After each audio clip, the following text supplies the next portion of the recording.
Հայրս ծնվել 1931 թվի Տանզանիա, պապս տնկել է, իմաստը մենակ մի սենյակն ա եղել, Իրանիը չի եղել, երկրորդ հարկը չի եղել, պապս հերս է սարքել։ Այս Տանզանին 94 տարեկան է։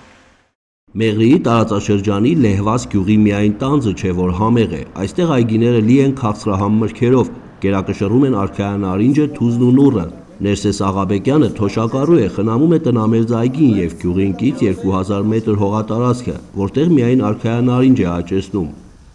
Դեմ 2-3 տոննա ելնում, մարդկա 20 տոննա, 25 տոննա իրացումը հրաշալի կատարում է, ժամանակին հավաքում են չիլի համար, վես են տանում։ Ծառերն են, այս կահալյոկի, հետս մեկ էլ հիմնականում կահալյոկի ծառեր են, թզենի կա, նռներն են։ Ասում է ժամանակին շատերը նաև անասնապահությամբ էին զբաղվում, հիմա միայն 2-3 ընտանիք են անասուն պահում, այսօր մարդկանց հիմնական զբաղմունքը այգեգործությունն է։ Իսկ քաղցրա։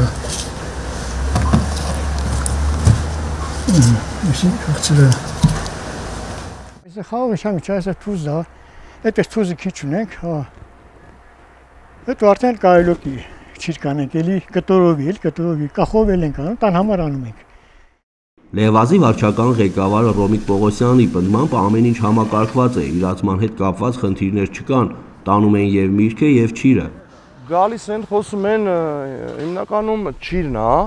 որ արտահանվում է, Երևան, Ռուսաստան, չգիտեմ, գալիս անում ենք, պատրաստում ենք, սառնարաներում պահում ենք, հետո գալիս են, գնում են, տանում են, դե արդեն ով որտեղ է ծախում, այդ չգիտեմ, բայց կահալյոկի քաղցրն են տանում են, շոկոլադնի ենք ասում։ Այս տարածաշրջանի արքայանարնջի չիրը հայտնի է իր համային անկերազանցելի հատկանիշներով, բնական է առանց հավելումների, ինչով է դա պայմանավորված, լեհվազցիներն ունեն իրենց մեկնաբանությունը։ Ամառ օգոստոս ամսին, սեպտեմբեր ամսին իրիկունները շատ տաք է լինում, էլի լավ ասենք, այդ բերքի համար ինք այդ քաղցրությունը դե տենց ենք մեկնաբանում մեղրեցիները, չգիտեմ, կարող է մի հատ ուրիշ յուրահատուկ բան էլ կա։ Մեղրի համայնքի ամենաշատ բնակչություն ունեցող գյուղում հիմնական խնդիրը համարում են ճանապարհների վիճակը, ընթացքի մեջ են խմելու ջրի մաքրման կայանի շին աշխատանքները, նախատեսվում է կառուցել ջրընդունիչ հանգույց, քլորացման կայան, 2 օղակաձև կապակցված ջրամբար և փականային հանգույց, ինքնահոս ջրամատակարարում ապահովելու նպատակով։ Ջրամաքրման կայանը սարքելուց հետո որոշ հատված կա, որ խողովակաշարերը պետքա փոխվի, հենուց է մնացել, երկաթյա խողովակներ են։ Լեհվազը հանրապետության եզակի այն բնակավայրերից է, որտեղ զբաղվածության խնդիր չկա, նման պնդում են անում ոչ միայն վարչական ղեկավարն ու համայնքապետը, այլև գրեթե բոլոր տեղաբնակները։ Հիմնականում այգեգործությունն է, թուզն է, կահալյոկն է, մեկ էլ աշխատում են, էլի։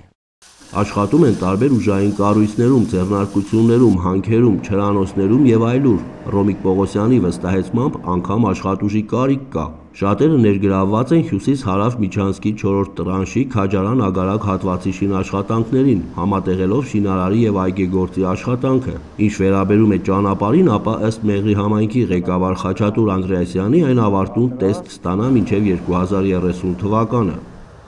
6 ժամ, 7 ժամ մենք հասնում Երևան, այն ժամանակ կհասնենք 3.5, 4 ժամ եւ բավականին կրճատում է եւ անվտանգ է լինելու եւ ճանապարհները շատ լավ վիճակում է լինելու։ Լինելու է աշխարհի կենտրոնը Մեղրին։ Գալու են գնան, լավ եղավ ճանապարհը, գալու են գնան, ժողովուրդը օգտվելու են։ Էդուարդ Մխիթարյան, Համբարձում, Պապոյան, Regions TV, Սյունիքի մարզ, Մեղրի համայնք։